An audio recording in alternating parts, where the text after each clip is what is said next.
Форт Уэрт уйчулардын, малчылардын шаары Каутаун деп аталганын жакшы билишет экен. 1866-жылдары 19-кылымдын башында бул жерге Техастын бардык жеринен 4 миллионго жакын үй жаныбарлары, уйлар, койлор, айтор ири мүйүздүү малдын бардыгы сатыкка чыккан экен. Мал базарга келген ковбойчулардын тарыхы дал ушул музейде кеңирээк айтылган дешет.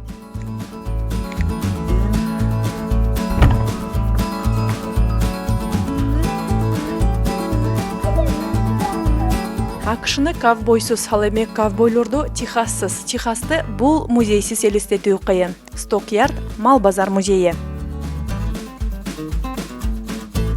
Достор, биз дал вестерндин же болбосо Техастагы ковбойлордун тарыхынын дал ортосундабыз.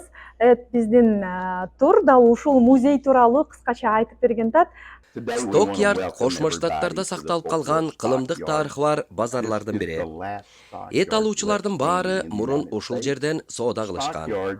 Ал эми бул музей малчылыктын тарыхын сактап калган дүйнөдөгү уникалдуу музейлердин бири.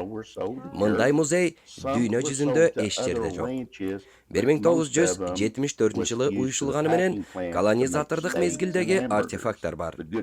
Музей малчылардын негизги шаймандарын, ээрлерди, ат жабдыктарын, мылтык, камчы, айталы эң керектүү делген буюмдардын баарын мурастап алды. Конвой кадимки малчы болгондуктан бул буюмдарсыз жашоо мүмкүн эмес эле. Техастын жапайы батышынын өз тарыхы бар. Ал тарых дал ушул кварталдагы Сток-Ярд музейи менен тыгыз байланышкан. Эт бизнеси малчыларды жана ишкерлерди бул жерге топтогон. Биринчи дүйнөлүк согуш маалында мал базарда жылына 5 миллиондон ашык бодо мал сатыкка чыгып турган. Техастагы ири мал базардын жана ковбойчулардын кылымдык тарыхын дал ушул жерден жолуктурса болот. Биринчи аңчылык курал-жарактар, индейцтердин буюмдары, ат жабдыктары.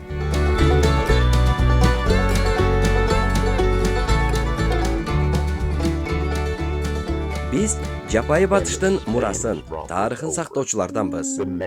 Бул артефакт 15-кылымга таандык. Американын аймагына Европадан келген биринчи буюм. Испан армиясы Мексика аркылуу 1497-жылы өткөндө алар менен кошо келген. Үңкүрдөн табылган бир эле түгөйү бар.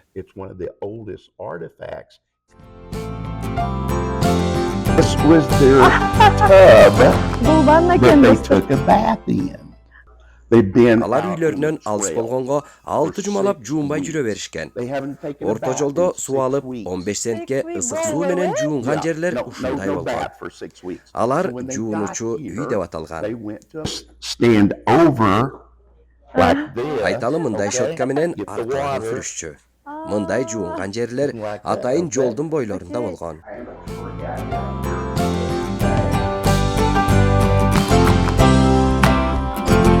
Бул жер АКШ аймагындагы уникалдуу саналуу ковбойчулардын музейлеринин бири. Артефакттар колонизатордук мезгилдин демин, индейцтердин мустанг жылкыларын колго үйрөткөн орто кылымдагы турмушун сүрөттөйт. Ат жана тарых сыйлаган адам үчүн бул жер чыныгы руханий азык борбору. Саната Жумакадырова, Назгүл Айдарбек кызы, Техас штаты.